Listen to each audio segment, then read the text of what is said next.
وقل جاء الحق وزهق الباطل إن الباطل كان زهوقا۔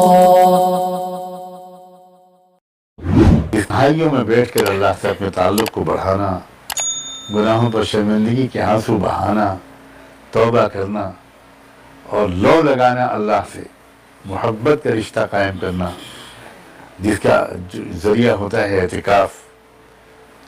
اعتکاف ایک جب انسان کو کسی سے بہت محبت بڑھتی ہے تو بھیڑ کے ساتھ اس سے ملاقات میں تشنگی پوری نہیں ہوتی، تنہائی کی ملاقات چاہتا ہے۔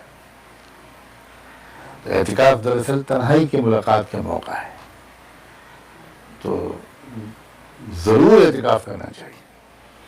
اعتکاف کو صرف بوڑھے ریٹائرڈ لوگوں کے لیے چھوڑ نہیں دینا چاہیے، یہ بہت غلط رواج ہے، اور یہ سب کانٹیننٹ میں ہے، یہ دنیا کے اور ملکوں میں ایسا منحوس رواج میں نے تو نہیں دیکھا۔ پروفیشنل حضرات، doctors, engineers, professor, scientist, activist لوگ بڑے شوق و ذوق سے اعتکاف کرتے ہیں۔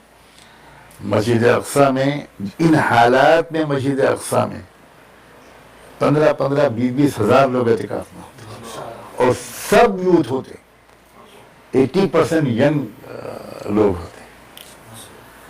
اور مسجد اقصیٰ میں ان حالات میں وہی نوجوان، چونکہ وہاں پر حفظ قرآن کا رواج بہت بڑھ گیا ہے، غزہ میں خاص طور پر، تو وہ لوگ ماشاءاللہ یعنی شاید میرا خیال سے 20,000، 30,000 اعتکاف کرنے والوں میں 2-4 ہزار حافظ قرآن ہوتے ہیں نوجوان۔ تو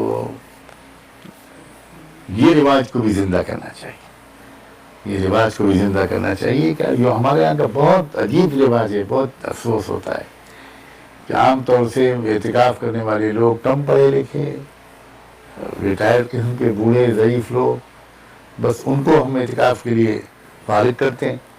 جو پروفیشنل اور ایکٹیوسٹ لوگ ہیں بہت کم اعتکاف میں دلچسپی لیتے ہوئے نظر آتے ہیں۔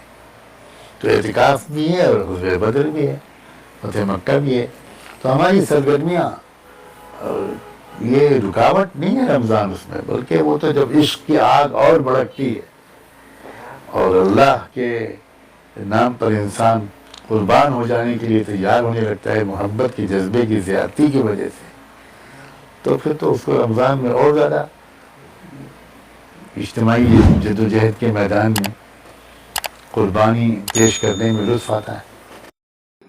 دینی و اصلاحی بیانات کو سننے کے لیے ہمارے چینل القراءت آفیشل کو سبسکرائب، لائک، کمنٹ اور شیئر کیجیے تاکہ آنے والے نئی ویڈیوز کا سب سے پہلے آپ کے پاس نوٹیفیکیشن پہنچ سکے۔ خدا حافظ۔